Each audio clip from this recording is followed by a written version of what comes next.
Hi guys, welcome to Robin Hood Diaries again today. Hope you're well. Relative concept, I know, but hope you're well.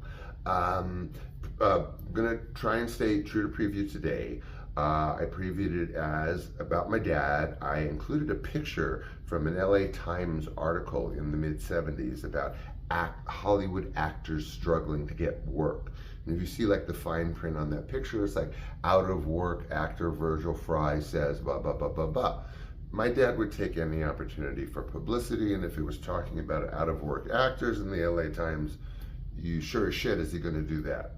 So, before I get into some kind of more revolting aspects of my dad and how he has been portrayed overall, his life, you're talking to the only person that knows Virgil Fry. You are talking to the only person in the universe still alive, or perhaps ever, that knew Virgil Fry. Not as an escort, not as a daddy, not as a boyfriend, as a person to the core, okay? Except I didn't know he was married in 55 to some 26-year-old girl that none of us knew. Surprise! Typical pop-up. So my childhood in and around this daddy, papa, son, dad time was a constant motion of trying to win in a no-win situation in Hollywood. Now, this is a period of time. It's no longer like this, but it was, the 60s, the 70s, the 80s, even. This was an ecosystem of people trying desperately to be seen in the industry. And again, what I was seeing as a child, loving being around my dad and being indulged by my dad, I was at the same time observing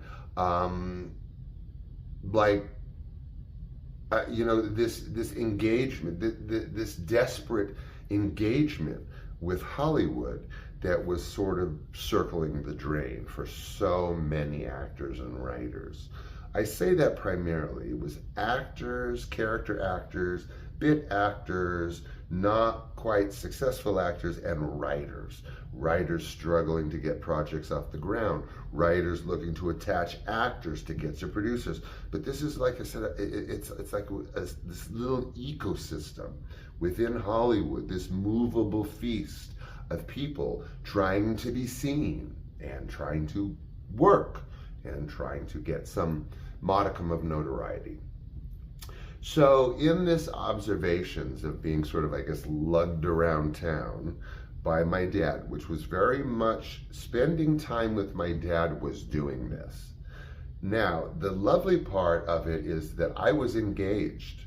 I was constantly observing what was going on with my little ASD brain, soaking up the nuances.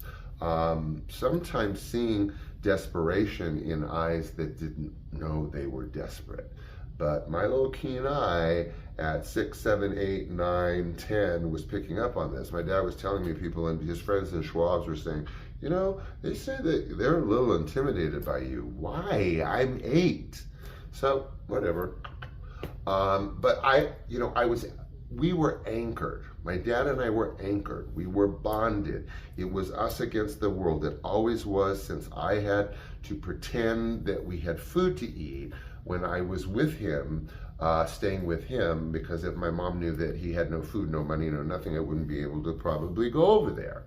So this was us against the world type thing. And part of that was this constant, perpetual motion through this ecosystem of the same conversations about acting, the same heartbreak, ultimately from my observations.